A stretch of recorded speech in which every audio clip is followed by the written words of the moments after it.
She suspended me with a smile that didn't reach her eyes. "You're on leave," she said, sliding the HR notice across her glass desk, "until you approve the open marriage. With him. Him. Her lover. Her subordinate. The man who lingered around her office door like a stray dog waiting for scraps." The room felt refrigerated. Her voice was warm, almost pitying, like she expected me to shatter in front of her. I didn't. I just said one word. "All right." Her eyebrows twitched. She wasn't expecting compliance. She wanted a fight, a scene, tears, something she could twist into justification. But I walked out quietly. Her silence behind me tasted like confusion. That night, while she texted him in the hallway, thinking I was asleep, I sat at my desk, watching the cursor blink on my resignation letter. I didn't feel anger, just a strange, surgical clarity, a coldness I hadn't felt in years. I signed it at 3:12 a.m. By sunrise, my desk at the company, the one she and I built together, was stripped bare. Every drawer emptied, every trace of me erased with deliberate calm. When she walked into the office later that morning, she was smirking, probably ready to flaunt her victory. I imagined the smirk died the moment she saw the empty space where I used to sit, and the envelope on her chair. My resignation. Her world shifted. Mine steadied. The betrayal didn't begin with the suspension. That was only her attempt to weaponize authority. The real fracture had started months earlier, in subtle ways she assumed I wouldn't notice. The late-night strategy sessions, the locked screen every time I walked by, the laughter that sounded rehearsed, the new perfume she never wore around me. I felt it first as discomfort, then suspicion, then the kind of hollow ache that settles into your bones and refuses to leave. But I said nothing.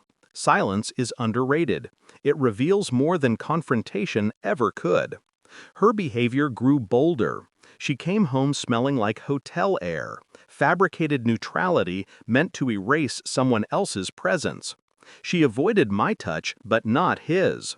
She talked about needing freedom, modern partnership, evolution, words she never used before him. Still, I played along. I nodded. I listened. My face remained still while something inside me quietly cracked.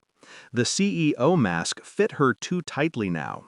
She liked the power. She liked the title. And somewhere along the way, she forgot that I'd helped her build it. The night before the suspension, I heard her whisper into her phone, "He'll cave. He always caves." I remember staring at the ceiling, feeling something inside me shift. No anger, no heartbreak, just certainty. She didn't know me anymore. But I knew her. I didn't investigate out of jealousy. I investigated out of necessity. I wanted truth, not hope. While she slept with her phone under the pillow, I studied the cracks in her voice and the gaps in her schedule. I traced expense reports. I reviewed travel logs. I cross-checked dates she claimed to be at conferences with the company calendar. Everything lined up too neatly. Liars always overcorrect. I didn't touch her phone. I didn't need to. People reveal themselves in the patterns they try to hide. When she worked late, I parked across from the building and watched her step into his car with the confidence of someone who believed she'd never be challenged. My hands didn't shake. My breath didn't hitch. The calm was almost frightening. I gathered everything, slowly, carefully, like collecting shards of a broken mirror without letting them cut skin. Hotel records, key card entries, time-stamped parking logs, a printed copy of her private Slack messages forwarded by someone who still respected me. Every piece fit too perfectly. I kept it all in a plain white folder. No accusations, no outbursts, just truth waiting for its moment. She still saw me as the man she could manipulate. She never realized she'd taught me exactly how to dismantle her.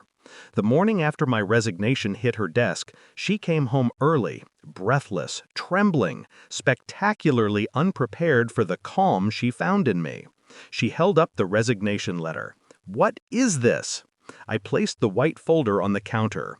Her eyes locked on it. A small, involuntary flinch. She opened it. Pages rustled. Her breathing staggered. Silence filled the room like smoke. Finally, she whispered, "You knew?" "Yes." She sank onto a chair like her legs gave out. Tears gathered, but I saw no grief, only panic. The fear of consequence, not the regret of betrayal. She tried to speak, but nothing formed. I stayed standing, still, steady, untouched. "I didn't leave because of him," I said. "I left because you thought I'd stay." Her face cracked, an expression halfway between disbelief and devastation. I told her the board had already accepted my resignation, that the staff already knew, that my departure didn't weaken me, it freed me. And her affair? The folder ensured it would follow her like shadow. Not public, not loud, just known by the people whose opinions shaped her empire. Her voice broke. "Please, don't do this." But I wasn't doing anything. I simply stopped protecting her. That was enough. She reached for me with shaking hands. I stepped back. Her world collapsed in slow motion. I packed a single suitcase, left quietly. No shouting, no dramatic exits, just the sound of a zipper closing and a door clicking shut. As I walked down the hallway, I felt lighter. Not healed, not triumphant, just awake.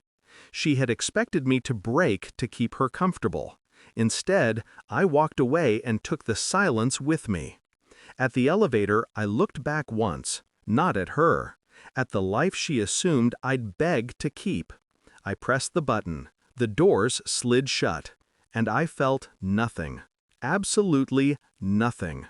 That was the moment I knew I'd won.